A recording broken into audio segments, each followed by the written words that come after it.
bersabar. Dan sabar itu ujian yang dihadapi baik secara fisik maupun non fisik, ya sabar itu menjadi kuncinya. Rasulullah ketika menasehati sahabat Yasir dan istrinya Sumayyah dan anaknya, kunci untuk mengatasinya atau menghadapinya adalah dengan kesabaran. Jadi ibu-ibu yang tenang itu ibu-ibu yang dipenuhi dengan kesabaran, ya, yang dia akan melahirkan kebijaksanaan dalam menyikapi segala sesuatu yang terjadi. Kemudian yang keempat, jamaah rahimakumullah, ya, ibu yang tenang ini menjadi bagian penting untuk menstabilkan atau ketahanan keimanan. Nabi SAW menyebutkan wal mar'atu ra'iyatun fi baiti zawjiha, ya. Dan seorang wanita ra'iyatun, dia menjadi pemimpin, ya, pemimpin di mana? Fi baiti zawjiha, di rumah suaminya.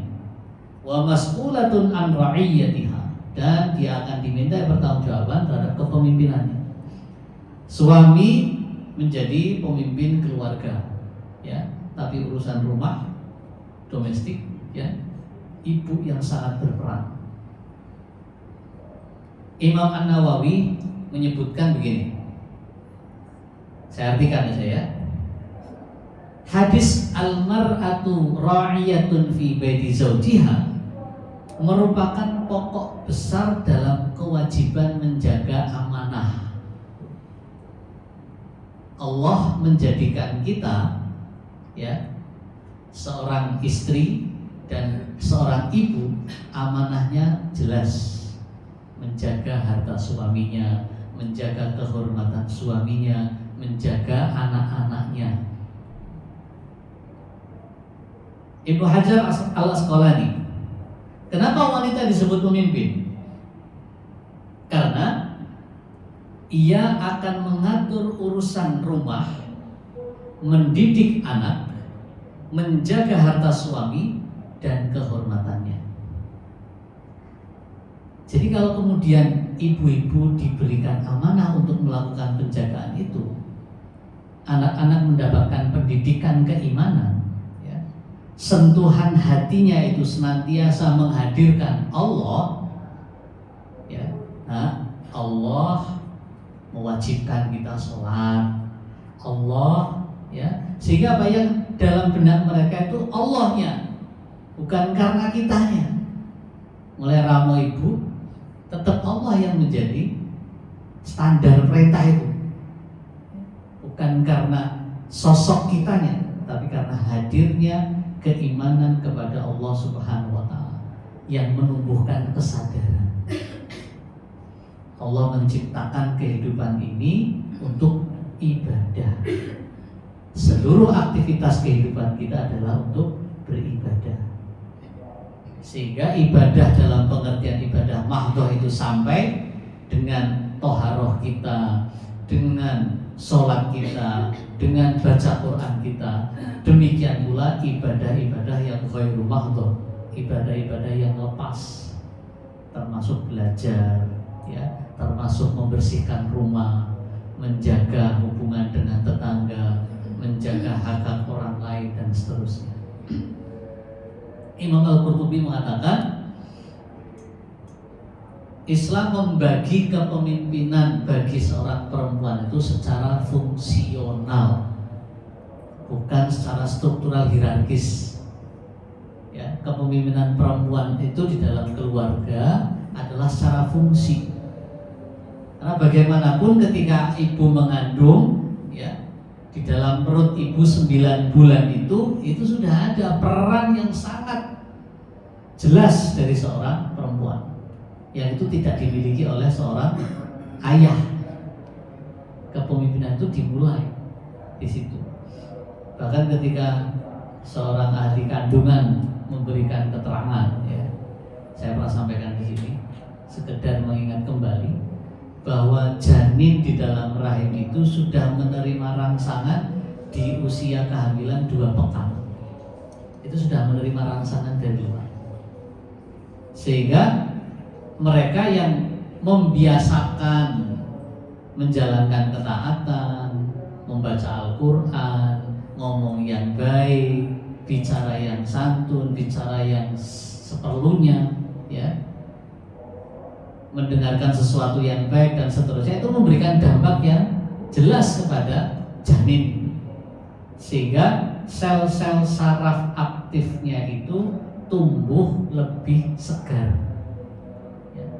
Potensi ketika dia lahir, ya, kalau ini hasil penelitian ilmuwan barat, ya, ada seorang ilmuwan barat, ahli neuroscience, ya, ahli saraf, diambil sampel, ada 100 ibu yang diteliti yang diperlakukan sedemikian rupa, ya, ada latihan-latihan, rangsangan-rangsangan bagi janin yang sedang dikandungnya. Sementara diteliti juga 100 ibu yang lawaran, wis jaro karo-karomu, tidak ada urusan dilatih apa, wis pokoknya mangan sembarang, ya, dulin skarpe dhewe, pokoknya ketika lahir bayi-bayi ini diteliti sampai usia berapa tahun gitulah. Nah, ternyata perkembangan sel-sel saraf si bayi-bayi yang diperlakukan dengan rangsangan-rangsangan tertentu itu 15% sampai 30% lebih cepat daripada anak-anak ini yang tanpa rangsangan.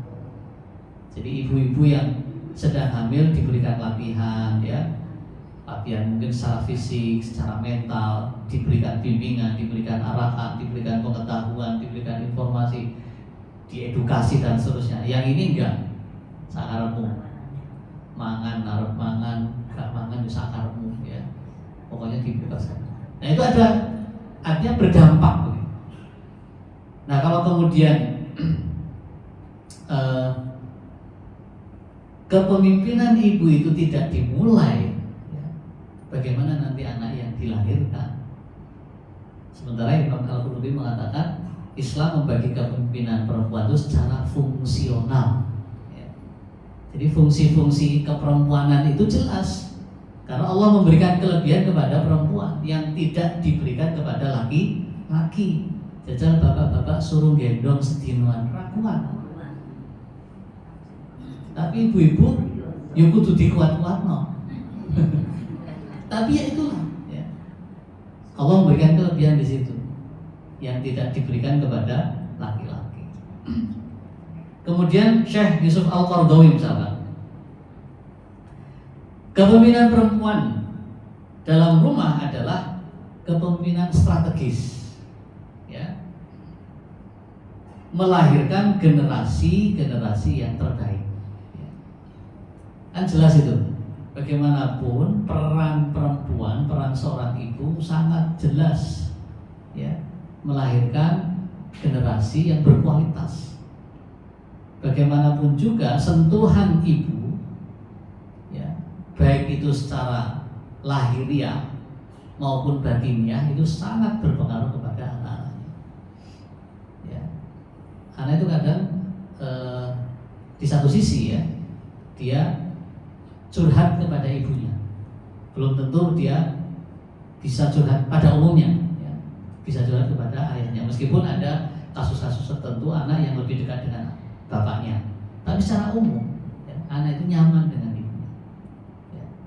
Karena 9 bulan kemudian menyusu dan seterusnya, tahapan-tahapan itu yang tidak dimiliki oleh laki-laki. Ini yang dikatakan oleh Syekh Qaradawi sebagai melahirkan. Jadi secara strategis itu, kalau ibu tidak tenang, bagaimana kemudian anak ini bisa mendapatkan pengaruh positif dari seorang ibu? Kita punya ayat, wa man ya'mal mithqala dzarratin khairan yarah wa man ya'mal mithqala dzarratin syarran yarah. Pasti berdampak itu. Yang khair itu kita akan mendapatkan, akan melihat. Allah akan mempersaksikan kepada kita.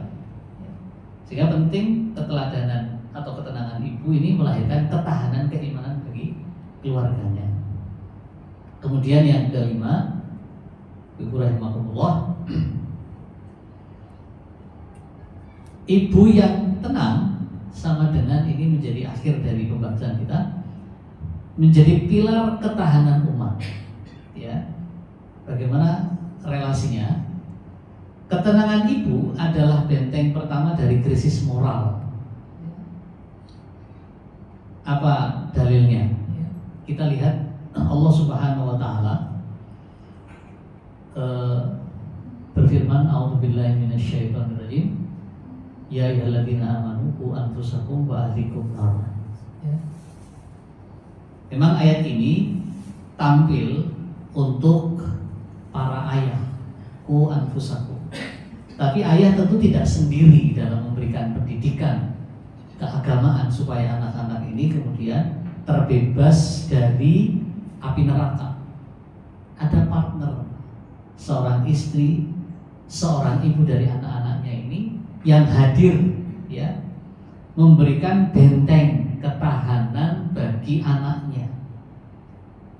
Kita itu punya imunitas, ya, punya kekebalan, sistem kekebalan tubuh kita. Allah memberikan kekebalan tubuh kita secara fisik ketika kita kena virus influenza misalkan, Allah kemudian, ya, sistem tubuh kita punya kekebalan itu, sehingga tubuh kita melawan, sehingga kita merasa demam.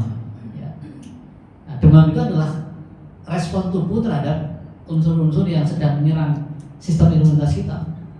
Nah, seorang ibu akan memberikan pertahanan imunitas, ya, secara fisik hadir, gitu, ya, dengan anak-anaknya, memberikan sentuhan fisik, yaitu menjadi pilar benteng moralitas. Karena sentuhan ibu, kasih sayang seorang ibu akan berdampak sekali kepada anaknya. Ketika anaknya melakukan suatu perbuatan salah, ya, kemudian ibunya mengetahui perbuatan itu, ibu bisa melakukan, ya, tindakan yang penuh kasih sayang. Kalau bapak biasanya secara logika, tapi kalau ibu disentuh hatinya, dan itu bisa dilakukan oleh semua ibu. Jadi ketenangan ibu akan membentengi dari kerusakan, ya, cara berpikir anak kita. Kemudian dia akan punya hubungan yang sangat kuat dengan ibunya. Makanya jamaah rahimakumullah, ketika orang tua ini memberikan rasa aman, ya, kepada anaknya secara fisik, dia berada di dekat kita. Tapi ketika kita jauh dari anak kita mondok, anak kita kuliah, anak kita jauh dari kita, bagaimana kita memberikan rasa aman kepada mereka? Apakah tiap jam ditelepon? Apakah tidak? Yang paling kuat adalah penjagaan dari Allah Subhanahu wa taala. Kita minta sama Allah Subhanahu wa taala. Ini ketahanan moralitas anak, ya, didukung kasih sayang seorang ibu dan doa terbaik kita kepada anak kita meskipun dia jauh. Karena itu yang bisa menjaga ya hanya Allah Subhanahu wa taala. Bagaimanapun juga tangan kita tidak sampai ke anak kita, tapi doa kita yang kita baca setiap saat, ya minimal setelah sholat fardu, ya, sepanjang hari pun tidak ada masalah. Ya Allah, jagalah anakku, jauhkanlah dari bahaya, sehatkanlah dia, berikan rasa tenang, ya, mudahkanlah dalam beribadah, dekatkanlah dengan orang-orang yang baik dan seterusnya. Itu adalah kita, sehingga ketahanan moralitas mereka itu akan sampai, ya, dalam kehidupan sehari-hari mereka. Nah, jadi ibu yang tenang akan mengelola segala permasalahan dengan berbasis keimanan, ya. Dia akan menjaga ketakwaannya, dia akan menjaga kesabarannya, dia akan komitmen dengan kebaikan-kebaikan dalam hidupnya. Barakallahu fikum. Demikian, mungkin ada yang mau ditanyakan, falyatafadhal mashkura. Silakan ibu-ibu. Ini pada puasa semua kan?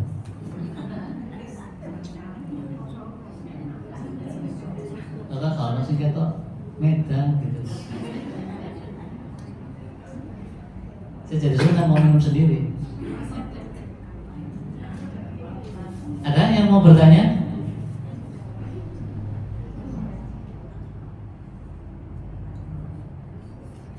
Kalau nggak ada yang bertanya ya sudah, nggak apa-apa. Kata orang mau bertanya sesat di jalan. Saya tunjukkan pintu keluar di sana, Bu. Mereka tersesat. Jamaah rahimakumullah, dulu ya di Al-Quran itu ada gambaran penyesalan ya. Ada gambaran penyesalan. Akibat apa? Apakah akibat tidak bertanya? Akibat pengetahuan itu tidak selaras dengan kehendak hati ya, penyesalan itu. Ada beberapa ayat yang ingin saya sampaikan, mungkin sebagai tambahan ini ya. A'udzubillahi minasyaitonirrajim.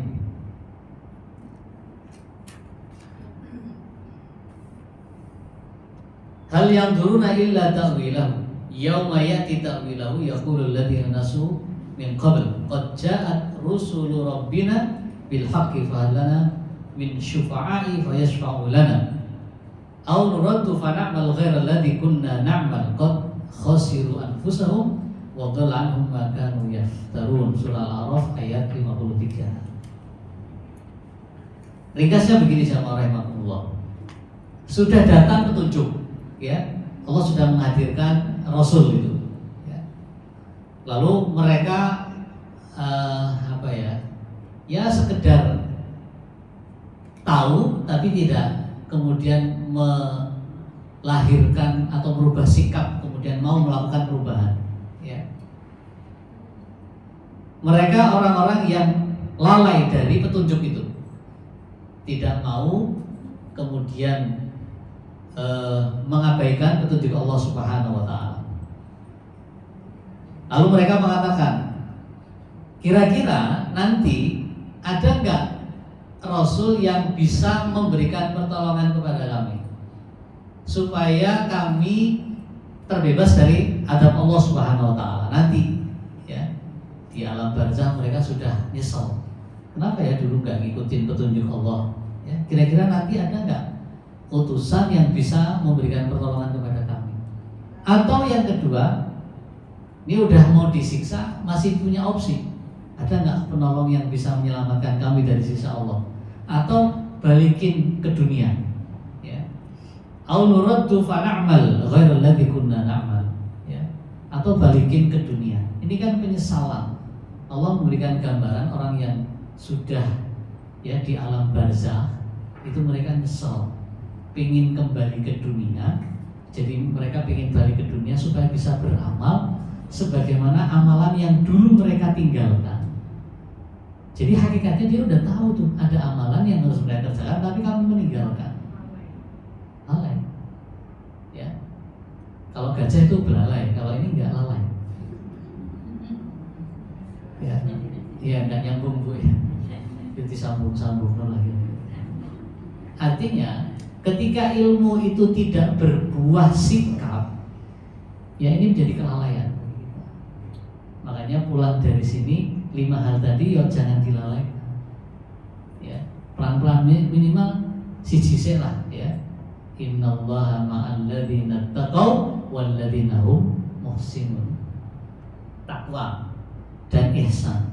Takwa itu yang menjalankan ketaatan lah, ringkasnya begitu. Ketaatan itu apakah itu bentuknya perintah untuk dikerjakan, ketaatan itu apakah bentuk larangan untuk tinggalkan. Muhsin berbuat ihsan itu komitmen dengan kebaikan. Kebaikan itu tidak nunggu viral. Kebaikan itu tidak nunggu disorot kamera lagi. Ini bahaya kalau salah menggunakannya. Ya. Sebab keikhlasan itu tidak butuh ini. Ya, keikhlasan itu butuh pengakuan dari Allah saja. Ya, ya ini bagian dari sarana menyebarkan kebaikan, tapi bukan gara-gara ini terus kita baru mau ngaji, baru mau ya menyampaikan kebenaran, tidak. Komitmen kepada kebaikan itu karena Allah Subhanahu wa taala. Itu pilarnya ya. Supaya kita menjadi ibu-ibu yang tenang ya. Ibu yang tenang tidak lahir dari semua serba ada. Pilarnya ya. Supaya kita menjadi ibu-ibu yang tenang ya. Ibu yang tenang tidak lahir dari semua serba ada. Ya. tapi lahir dari keimanan yang kuat, kepasrahan kepada Allah, tunduk dan patuh kepada petunjuk Allah Subhanahu wa taala, supaya Allah berikan apa? Pertolongan, penjagaan dan taufik dari Allah Subhanahu wa taala. Barakallahu fikum. Cekap semanten atur kula ya. Bu Juminten yangking kula. Cekap semanten atur kula. Nggih. Loh, wis cekap semanten sekarang. Oh iya. Mungkin baru terinspirasi, monggo silakan. Iya. Menasehati. Oh iya. Ya. Anak-anak itu memang punya tabiat sendiri-sendiri ya. Yang namanya anak itu secara umum ya, secara generalisir ya. Laki-laki itu biasanya pakai logika, perempuan pakai perasaan. Sehingga yang pendekatan kepada anak laki-laki tentu juga perlu dipelajari bagaimana pendekatan kepada anak perempuan. Contohnya anak laki-laki kita ya, dia hobi main sepak bola umpamanya ya, maka ibu juga harus punya kesempatan ya, punya pengetahuan tentang sepak bola supaya bisa pintu masuk melalui sepak bola itu bisa dipahami. Oh niki bal-balan tok ya. Kalau kemudian kita tidak memahami psikologi anak yang hobi main bola ya, kita tidak akan bisa memberikan pengarahan yang baik terhadap aktivitas dia. Jadi dekatkan mereka dengan kebaikan melalui cara pandang dia.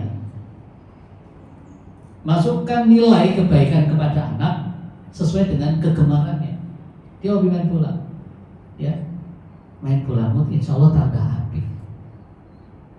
Kalau kamu hubungannya sama Allah juga tambah bagus, ya. Jaga sholatnya. Udah itu aja, sholat aja deh. Secara umum ya, baik laki-laki jaga sholat, menjaga sholat. Nah, itu representasi penjagaan Allah kepada seseorang itu ketika dia menjaga hak Allah, dan hak Allah yang paling pertama dipertanyakan di hari kiamat nanti adalah sholat. Ya, jadi apapun anak perempuan kita hobi apa misalkan, hobi masak atau hobi bikin kerajinan tangan, ya dekatkan ya nasihat tentang ibadahnya dengan itu. Jadi di antara cara itu banyak sekali, tapi yang ingin saya sampaikan di sini sebagai pintu masuk yang mutlak bagi saya adalah tentang sholat. Mutlak itu sudah sholat. Ya. Bagaimanapun situasi yang dihadapi, sholat itu masih diperintahkan. Perang aja sholat masih diperintahkan. Perang ini, sholat itu masih diperintahkan ya, dalam situasi perang. Makanya sholat itu ya menjadi imanuddin, tiangnya agama. Jadi nasihat kepada anak kita, perhatikan apa yang mereka senangi, dan itu menjadi pintu masuk bagi kita untuk menyelami kehidupan mereka. Dan nasihat yang mutlak harus diberikan adalah tentang sholat. Awwalu ma yuhasabu bil abdu yaumil qiyamati as-shalah. Karena yang akan dipertanyakan di hari kiamat yang pertama tentang sholatnya. Jadi mau masuk dari kegemaran anak apapun, sholat yang menjadi target kita. Sholat udah. Sehingga yang terbayang di benak anak-anak kita itu sholatnya. Sholat. Insya Allah ketika kita dengan konsisten ya mengingatkan mereka tentang sholat, walaupun mereka kadang-kadang ya tidak 100% sebagaimana yang kita harapkan, ya respon mereka ketika sudah sholat, yose, ya apa sudah.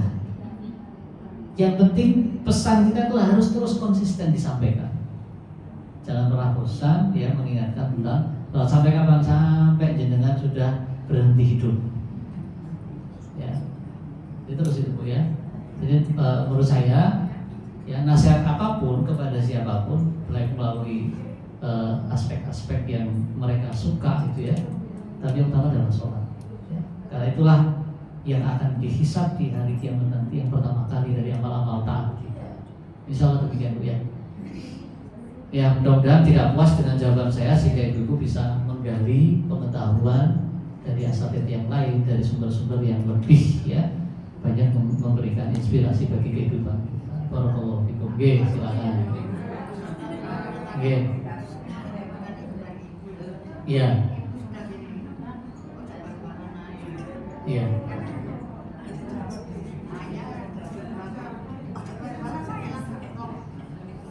Langsung plok gitu.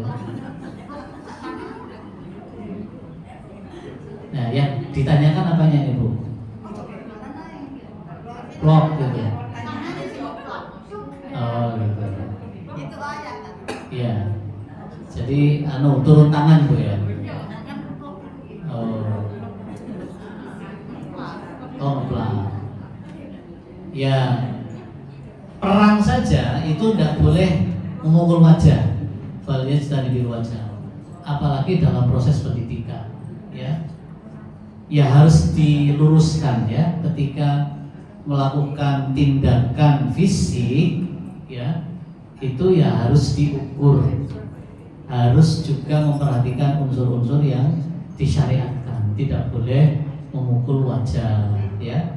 Kalau memukul untuk mendidik itu tidak melukai, ya. Mukul tapi untuk mendidik, memberikan peringatan, tidak melukai, tidak dengan emosi. Pukulan itu yang tidak menyebabkan luka di hati anak kita, ya. Sehingga pukulan yang kita lakukan itu sebagai pendidikan, ya.